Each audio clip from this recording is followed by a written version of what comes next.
প্রিয় শিক্ষার্থীরা কেমন আছো? তো আজকে আমি তোমাদের ক্লাস করব financial management subjective working capital management চ্যাপ্টারটি নিয়ে। এটি খুব গুরুত্বপূর্ণ একটি অধ্যায়। এটা থেকে আমাদের প্রতি বছর একটি কোয়েশ্চন আসে। তো চ্যাপ্টারটি হচ্ছে working capital management. Working capital কোনটি? আমার ব্যবসাটাকে পরিচালনা করার জন্য কিছু মূলধন রাখতে হয়। যে মূলধনটা রাখতে হয় সেটাই হচ্ছে ওয়ার্কিং ক্যাপিটাল। ওয়ার্কিং ক্যাপিটাল মানে হচ্ছে টোটাল কারেন্ট অ্যাসেট, আর নেট ওয়ার্কিং ক্যাপিটাল হচ্ছে current assets minus current liabilities. আমরা একটি উদাহরণের মাধ্যমে এই চ্যাপ্টারের অঙ্কটি বোঝার চেষ্টা করব। দেখো, আমি বোর্ডে দিয়ে রেখেছি তোমাদের জন্য একটি সমস্যা। আগে সমস্যাটা আমি আলোচনা করি, তারপর আমি অঙ্কটি সলিউশন করে দিচ্ছি। দেখো কি লেখা আছে। As a management accountant of a company, একটা কোম্পানির ম্যানেজমেন্ট অ্যাকাউন্টেন্ট হিসাবে you are required to prepare, তোমাকে বলা হয়েছে প্রস্তুত করার জন্য এ স্টেটমেন্ট, একটা বিবরণী শোয়িং, দেখিয়ে ওয়ার্কিং ক্যাপিটাল রিকোয়ারমেন্ট, কতটুকু ওয়ার্কিং ক্যাপিটাল প্রয়োজন for 24,000 units of production in next year, অর্থাৎ পরবর্তী বছরে তোমার 24,000 একক উৎপাদন করতে হবে এবং তার জন্য কতটুকু ওয়ার্কিং ক্যাপিটাল রাখতে হবে তোমাকে তাই বলা হয়েছে একজন ম্যানেজমেন্ট অ্যাকাউন্টেন্ট হিসাবে। দেন আমার কি লেখা আছে, দ্য ফলোয়িং ইনফরমেশন, নিচে তথ্যগুলো are given for the purpose, অর্থাৎ ওয়ার্কিং ক্যাপিটাল বের করার জন্য নিচে তথ্যগুলো দেওয়া আছে। কি তথ্য? এক, কস্ট। কি কস্ট আছে? ডাইরেক্ট র মেটেরিয়াল কস্ট পার ইউনিট টাকা 20, অর্থাৎ আমার প্রত্যক্ষ কাঁচামাল ব্যয় হচ্ছে একক প্রতি 20 টাকা। Direct labour cost per unit টাকা 8। আমার ডাইরেক্ট লেবার কস্ট কত টাকা? 8 টাকা। ওভারহেড, যেটাকে আমরা উপরি ব্যয় বলি, 100% of direct labour. Direct labour যতটুকু আছে তার 100% হচ্ছে ওভারহেড। ডাইরেক্ট লেবার ওভারহেড কত আছে? পার ইউনিট টাকা 8 টাকা আছে, তাহলে ওভারহেড কত টাকা হবে? 8 টাকাই হবে। দেন লেখা আছে স্যার প্রফিট। প্রফিট কত? 20% অন সেলিং প্রাইস, অর্থাৎ আমার যতটুকু বিক্রয় মূল্য আছে তার 20% হচ্ছে প্রফিট। তারপর কি লেখা আছে দেখো, কনভার্সন পিরিয়ড, মানে রূপান্তরের সময়টা। কনভার্সন পিরিয়ড সম্বন্ধে কি বলা আছে? র মেটেরিয়াল আর এক্সপেক্টেড, র মেটেরিয়ালটা প্রত্যাশা করা হয় to be in the stock, স্টকে থাকবে ফর এন অ্যাভারেজ গড়ে of 30 days before issue to production, অর্থাৎ র মেটেরিয়ালকে উৎপাদনে দেওয়ার আগে আমার স্টকে থাকবে 30 দিন। ওকে, দেন লক্ষ্য করো প্রসেসিং টাইম ইজ 15 days, অর্থাৎ আমার এই র মেটেরিয়ালটাকে প্রসেস করতে সময় লাগে 15 দিন, যেটাকে আমরা ওয়ার্ক ইন প্রসেসও বলতে পারি। তো processing time is 15 days and finished goods are expected to remain in the store on an average of 45 days, অর্থাৎ যে পণ্যটা টোটালি তৈরি হয়ে যাবে সেটা প্রত্যাশা করা হচ্ছে স্টোরে রাখা হবে গড়ে 45 দিন, অর্থাৎ কাঁচামালটা তৈরি হওয়ার পরে তোমার স্টোরে ফিনিশ গুডস হিসেবে থাকবে 45 দিন। Credit allowed to debtors 2 months, অর্থাৎ আমার যে প্রাপ্য হিসাব আছে যাদের কাছে আমি বিক্রয় করেছি তাদের কাছ থেকে তাদেরকে আমরা সময় দিয়েছি টাকা পরিশোধের জন্য 2 মাস, অর্থাৎ 60 days, where যেখানে as the creditors allowed only 1 month, অর্থাৎ ক্রেডিটর্স অ্যালাউড করেছে, দ্যাট ইজ আমি যার কাছ থেকে পারচেস করেছি আমার সাপ্লায়ার আমাকে 1 মাস সময় দিয়েছে, অর্থাৎ 30 দিন সময় দিয়েছে টাকা পরিশোধের জন্য। তারপর কি লেখা আছে, time lag in payment of wages is 15 days, অর্থাৎ আমার যে ওয়েজেসটা আছে সেটা আমরা 15 দিন পরে পরিশোধ করব, অর্থাৎ আমার ওয়েজেসটা ডেফার্ড থাকবে, বকেয়া থাকবে 15 দিন পর্যন্ত। তো ওভারঅল প্রশ্ন থেকে স্যার আমরা একটা সামারাইজ করতে পারি। দেখো কি জিনিসটা আমাকে বলা হয়েছে, একজন ম্যানেজমেন্ট অ্যাকাউন্টেন্ট হিসেবে পরবর্তী বছরে 24,000 একক পণ্য উৎপাদন করতে হলে আমাকে কতটুকু ওয়ার্কিং ক্যাপিটাল রাখতে হবে। তো তার জন্য শর্ত কি, আমার ডাইরেক্ট মেটেরিয়াল কস্ট দেওয়া আছে 20 টাকা করে, ডাইরেক্ট লেবার কস্ট দেওয়া আছে 8 টাকা করে, ওভারহেড দেওয়া আছে 100% অফ ডাইরেক্ট লেবার, অর্থাৎ ডাইরেক্ট লেবার 8 টাকা, 100% of over labour, that is আমার 8 টাকাই হচ্ছে ওভারহেড, এবং প্রফিট হচ্ছে 20%। আর কনভার্সন পিরিয়ডের মধ্যে আমার বলা আছে র মেটেরিয়ালসকে উৎপাদনে পৌঁছানোর আগে আমার স্টকে রাখতে হয় 30 ডেজ, দেন আমাকে ওয়ার্কিং প্রসেসে রাখতে হয় 15 ডেজ, ফিনিশ গুডসটা আমাকে গড়ে রাখতে হয় 45 দিন স্টোরের মধ্যে।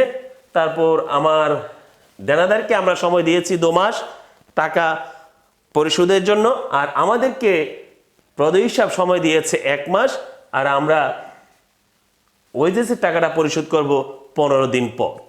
এই হচ্ছে আমার কোয়েশ্চন। এখন আমরা এখান থেকে কি বের করব, আমরা এখান থেকে বের করব নেট ওয়ার্কিং ক্যাপিটাল। তো নেট ওয়ার্কিং ক্যাপিটাল বলতে আমরা কি বুঝি স্যার? নেট ওয়ার্কিং ক্যাপিটাল বলতে আমরা এটাই বুঝি current assets minus current liabilities. এটা একটা ফরম্যাটের মাধ্যমে আমরা উপস্থাপন করব।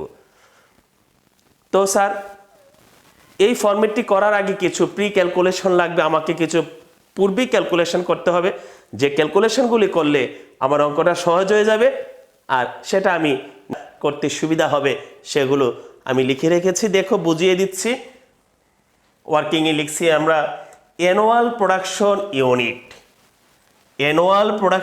Unit, 24,000 units. আমার তো বলাই আছে 1 বছরে কত হাজার উৎপাদন করা হবে, 24,000 ইউনিটস। আমি লিখে রাখলাম APU 24,000 ইউনিটস। তারপর লিখেছি পার ইউনিট কস্ট অফ ম্যাটেরিয়াল, অর্থাৎ আমার ম্যাটেরিয়ালের একক প্রতি ব্যয় কত হবে, 20 টাকা। প্রশ্নের মধ্যে দেওয়া আছে ডাইরেক্ট র মেটেরিয়াল কস্ট পার ইউনিট টাকা 20, এটি আমি লিখেছি। দেন লেখা আছে working process cost per unit, working process cost per unit. দেখো এখানে আমাকে কতটুকু কাজ করতে হবে, অর্থাৎ কমপ্লিশন স্টেজটি দেওয়া নাই। যদি কমপ্লিশন স্টেজটি দেওয়া না থাকে তখন আমরা 50% করব, তারপর ফিনিশ গুডসে আমরা 100% দেখাবো। এখানে কি করলাম লক্ষ্য করো, working process cost per unit র মেটেরিয়াল কত টাকা, 20 টাকা। এই 20 টাকার 100% 20 টাকা, অর্থাৎ আমরা যখন কমপ্লিশন স্টেজটা দেখাবো র মেটেরিয়াল কিন্তু আমাকে 100% ব্যবহার করতে হবে, তাই র মেটেরিয়ালটা শুধুমাত্র আমি 100% দেখাবো, অর্থাৎ র মেটেরিয়াল 20 টাকার 100% হচ্ছে 20 টাকা। তারপর কি দেখতেছি ডাইরেক্ট লেবার, ডাইরেক্ট লেবার কত 8 টাকা, সে 8 টাকার 50%। কেন আমরা 50% ধরলাম, এখানে কমপ্লিশন স্টেজ দেওয়া নেই, তো কমপ্লিশন স্টেজ স্যার আমরা 15% ধরে নিব। সো 15% ধরে কত হলো 4 টাকা। দেন ওভারহেড, ওভারহেড কিন্তু বলেছে 100% অফ ডাইরেক্ট লেবার, তাহলে 100% অফ ডাইরেক্ট লেবার মানে কি, আমার ডাইরেক্ট লেবার দেওয়া আছে 8 টাকা, 8 টাকার 100% কত 8 টাকা। তো কমপ্লিশন স্টেজ যেহেতু দেওয়া নেই আমরা এখানে 50% ধরে নিব, তো 8 টাকার 50% হচ্ছে 4 টাকা। এখন আমি যদি টোটাল পার ইউনিট কস্টটা যোগ করি তাহলে তো কত দাঁড়াবে, টাকা 28। ওয়ার্কিং প্রসেস প্রতি একক কত 28 টাকা। Okay sir. দেন আমরা বের করব ফিনিশ গুডস পার ইউনিটস। তো ফিনিশ গুডস পার ইউনিটসে আমরা কমপ্লিশন স্টেজ যেহেতু দেওয়া নাই, এখানে 100% যদি আমরা লেবার এবং ওভারহেড না দিই একটা টোটাল পণ্য তৈরি হবে না, তাই এখানে লেবার এবং ওভারহেডকে 100% আমরা ধরে নিব। দেখো কি বলা হয়েছে, ফিনিশ গুডস পার ইউনিট র মেটেরিয়াল 20 টাকা, 20 টাকার 100% 20 টাকা, ডাইরেক্ট লেবার 8 টাকার 100% 8 টাকা 8 টাকা, ওভারহেড 8 টাকা আর 100% 8 টাকা, টোটাল কত 36। অর্থাৎ একটা টোটাল প্রোডাক্ট তৈরি হতে আমার পার ইউনিট কস্ট লাগবে 36 টাকা। এইভাবে স্যার আমার ডেটর্সে টোটাল পার ইউনিট কস্ট কত হবে 36 টাকা। কেন ডেটর্সে 36 টাকা? ফিনিশ গুড যতটুকু হয়েছে সেটাই বিক্রি হবে আমাদের অনুমান, এবং তার জন্য টোটাল যে কস্টটা হবে সেটাই হবে 36। এখানে আমরা কস্ট প্রাইসটাই বিবেচনা করে নিচ্ছি। দেন ক্রেডিটর্স কত টাকা 20 টাকা। কেন ক্রেডিটর্স 20 টাকা? আমরা র মেটেরিয়াল কিনেছি 20 টাকা করে, তো র মেটেরিয়াল যেহেতু 20 টাকা করে কিনেছি আমরা টাকাটা 20 টাকা করে পরিশোধ করব। এখানেও আমি ক্রেডিট প্রাইসটাই অর্থাৎ কস্ট প্রাইসটাই আমি বিবেচনা করেছি। দেন স্যার ডেফার্ড ওয়েজেস টাকা 8। কেন ডেফার্ড ওয়েজেস 8 টাকা করে? কারণ আমার লেবার কস্ট হচ্ছে 8 টাকা, আর লেবার কস্টটা আমরা পরিশোধ করব 15 ডেজ পর, অর্থাৎ সেটা আমার 15 ডেজ পর্যন্ত ডেফার্ড থাকবে, অর্থাৎ বকেয়া থাকবে কত 8 টাকা। দেন আরও কিছু ক্যালকুলেশন লক্ষ্য করো। Conversion period.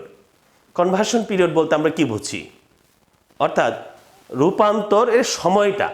যেমন দেওয়া আছে র মেটেরিয়ালস ফর 30 ডেজ, প্রশ্নের মধ্যে দেওয়া আছে র মেটেরিয়াল ফর 30 ডেজ, অর্থাৎ র মেটেরিয়ালটা স্টকে থাকবে 30 ডেজ প্রোডাকশনে যাওয়ার আগে। সো ওয়ার্কিং প্রসেস বলা আছে 15 days, processing time 15 days, working process হচ্ছে 15 ডেজ। এখানে ক্রেডিট অ্যালাউড টু ডেটর্স হচ্ছে 60 ডেজ। কত 60 ডেজ। দেন ক্রেডিটর্স এখানে কত 30 ডেজ। ক্রেডিটর্স আমাদেরকে সময় দেয় কত দিন 30 দিন। আর ডেফার্ড ওয়েজ ফর 15 ডেজ। আরেকটা জিনিস স্যার আমরা দেখতে পারি ফিনিশ গুডসটা কতদিন। ফিনিশ গুডস হতে কতদিন সময় লাগে?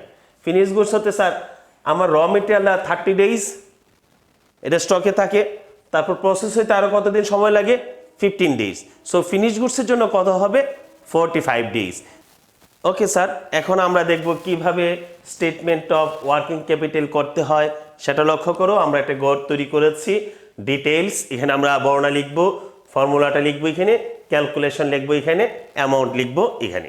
প্রথমত আমরা কি লিখব কারেন্ট অ্যাসেট। কেন কারেন্ট অ্যাসেট লিখব? Working capital net working capital মানে হচ্ছে current assets minus current liabilities. So first one আমাকে লিখতে হবে কারেন্ট অ্যাসেটগুলো। লক্ষ্য করো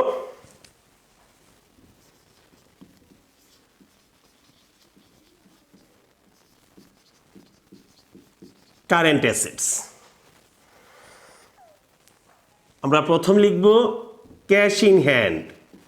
cash in hand. Sir cash in hand প্রশ্নের মধ্যে নাই? আছে, প্রশ্নের মধ্যে তো আমার ক্যাশ ইন হ্যান্ড ছিল না। সো আমি এখানে লিখবো অ্যামাউন্টটা কত নীল। দেন স্যার আমরা লিখব র মেটেরিয়াল। কি লিখব? র ম্যাটেরিয়াল। তো র মেটেরিয়াল যখন লিখবো কীভাবে টাকাটা পাবো? সূত্র হচ্ছে annual production unit into per unit cost into conversion period divided by time taken in a year. TT দিয়ে কি বোঝাচ্ছে? Time taken in a year. First one কি লিখবো? Annual production unit into per unit cost into conversion period divide by time taken in a year. তো sir র material আমার annual production unit কত 24,000 units. তো র মেটেরিয়ালের পার ইউনিট কস্ট আমরা কত লিখেছিলাম মনে আছে নিশ্চয়ই? 20 টাকা। কত টাকা? 20 টাকা। কনভার্সন পিরিয়ড কতদিন ছিল? 1 মাস স্টকে থাকে না র মেটেরিয়ালটা 30 ডেজ। সো এখানে কত হবে 30। টোটাল টাইম ইন এ ইয়ার। এখানে 1 বছরে কতটুকু হবে? এটা যদি ডেইজে থাকে তাহলে 360 দিব, যদি উইকলি থাকে তাহলে 52 লিখব, আর যদি মান্থলি থাকে তাহলে আমরা 12 লিখব। এই অঙ্কের মধ্যে কি দেওয়া আছে? ডেইজে দেওয়া আছে। সো আমরা এখানে কি লিখব 360। 360। এখন যদি সাইডে ক্যালকুলেশন করি আমার কত বের হবে 40,000 টাকা। র মেটেরিয়ালটা ক্লিয়ার হয়ে গেল তোমাদের কাছে?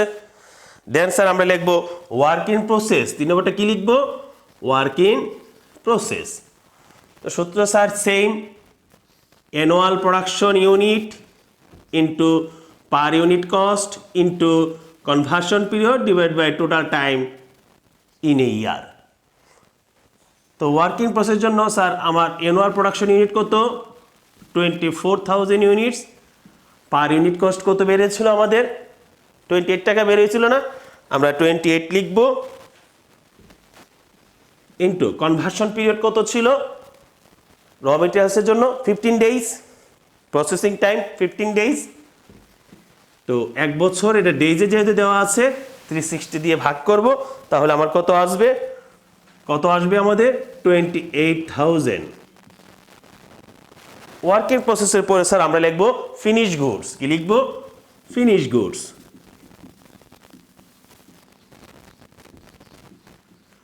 ফিনিশ গুডস সেম সূত্র sir, annual production unit into per unit cost into conversion period into time taken in a year. So annual production unit কত? 24,000। পার ইউনিট কস্ট কত?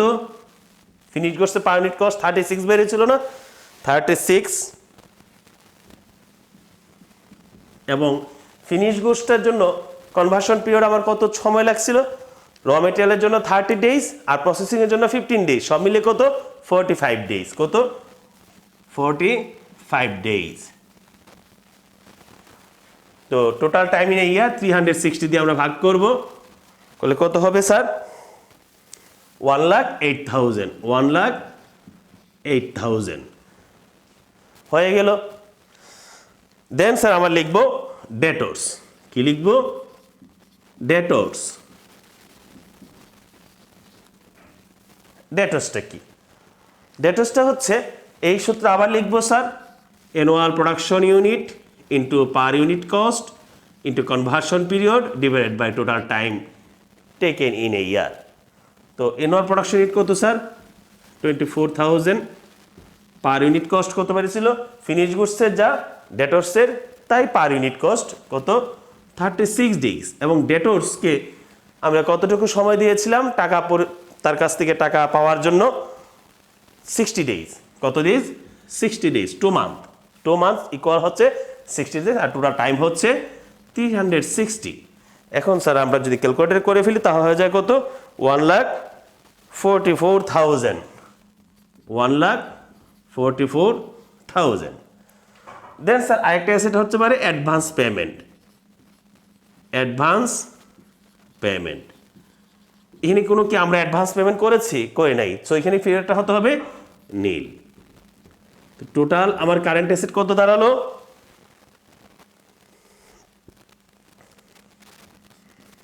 টোটাল কারেন্ট অ্যাসেটস কত দাঁড়াচ্ছে? 3,20,000। 3,20,000। দেন sir আমরা বের করব current liabilities. Current liabilities. Current লাইবিলিটিসে প্রথমটা আমার কি হবে? ক্রেডিটর্স বা অ্যাকাউন্টস পেয়েবল। কি হবে? ক্রেডিটর্স বা অ্যাকাউন্টস পেয়েবল। তো সেটার সূত্রটা কি হবে? একই, annual production unit into per unit cost into conversion period divided by time taken. তো স্যার আমার অ্যানুয়াল প্রোডাকশন ইউনিট কত? 24,000 ইন্টু পার ইউনিট কস্ট হচ্ছে, ক্রেডিটর্সের পার ইউনিট কস্টটা কত হবে? র মেটেরিয়ালটা পার ইউনিট কস্ট হবে। র মেটেরিয়ালের যে রেটটা ছিল সেটাই ক্রেডিটর্সের জন্য পার ইউনিট কস্ট হবে, কারণ আমরা র মেটেরিয়াল যে দরে কিনেছিলাম তার পার ইউনিট কস্টটা সেম হবে। কত করে কিনেছিলাম? 20 টাকা করে। আর ক্রেডিটর্সকে আমরা কতদিন পরে টাকা পরিশোধ করব বলা আছে? 30 ডেজ। 30, যেহেতু ডেইজের ভিত্তিতে বলা আছে আমরা 360 দিয়ে ভাগ করব।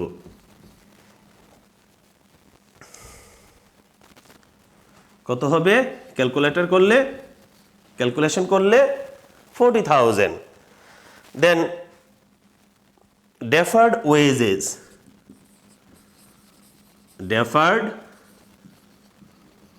ওয়েজেস এটা আমরা পরিশোধ করব annual production unit into per unit cost into conversion period divide by total time. তো অ্যানুয়াল প্রোডাকশন ইউনিট কত 24,000, পার ইউনিট কস্টটা কত, ওয়েজেস যে রেটটা ছিল সেই রেটটা হবে, ওয়েজের রেটটা কত ছিল 8 টাকা করে, তাহলে পার ইউনিট কস্ট কত 8 টাকা। এবং এটা কনভার্সন পিরিয়ডটা কত হবে, ওয়েজেসের কনভার্সন পিরিয়ডটা প্রসেস হতে কতদিন সময় লাগে 15 দিন, অর্থাৎ ওয়ার্কিং প্রসেসের যে কনভার্সন পিরিয়ডটা আছে সেটাই হবে কতদিন 15 ডেজ, কতদিনের ভিত্তিতে 360-র ভিতরে। এখন এটা যদি আমরা ক্যালকুলেশন করি তাহলে কত আসে 8,000, কত আসে 8,000।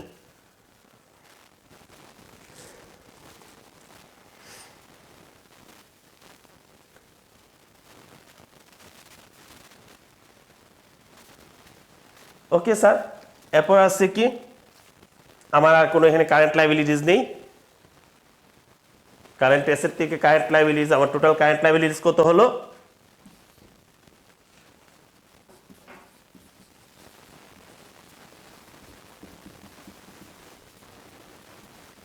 টোটাল কারেন্ট লাইবিলিটিস 48,000, কত আসলো 48,000। এখন স্যার খেয়াল করি আমার নেট ওয়ার্কিং ক্যাপিটাল কত হবে, net working capital, net working capital মানে কি total current asset minus total current liabilities. তো 3,20,000 থেকে 48,000 বাদ দিলে স্যার আমার কত আসে 2,72,000 টাকা।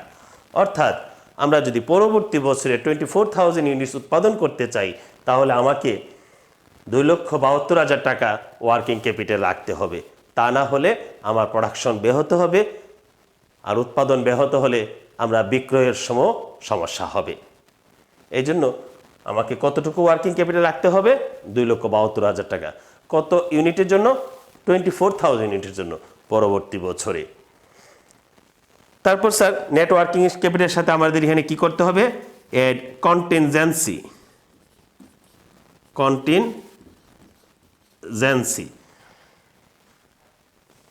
কন্টিনজেন্সি অর মার্জিন এখানে দেওয়া নেই, সেটা হবে কি নীল। তাহলে আমার কি বের হয়ে গেল working capital requirement, working capital requirement কত টাকা 2,72,000। এই হচ্ছে স্যার আমার স্টেটমেন্ট অফ ওয়ার্কিং ক্যাপিটাল। আমরা এই অঙ্কটা যদি ভালোভাবে বুঝতে পারি, আমরা অঙ্কটা দেখব, বারবার দেখব, বারবার করব, এই ধরনের অঙ্ক আরও প্র্যাকটিস করে নেব, তাহলে দেখবে তোমাদের ওয়ার্কিং ক্যাপিটাল সংক্রান্ত সমস্যা থাকবে না। সবাই ভালো থেকো, পরবর্তী ক্লাসের জন্য সবাই দোয়া করো, তোমাদের জন্য ক্লাসগুলো উপকার আসে সেজন্য আমি ক্লাসগুলি করে যাচ্ছি। ধন্যবাদ সকলকে।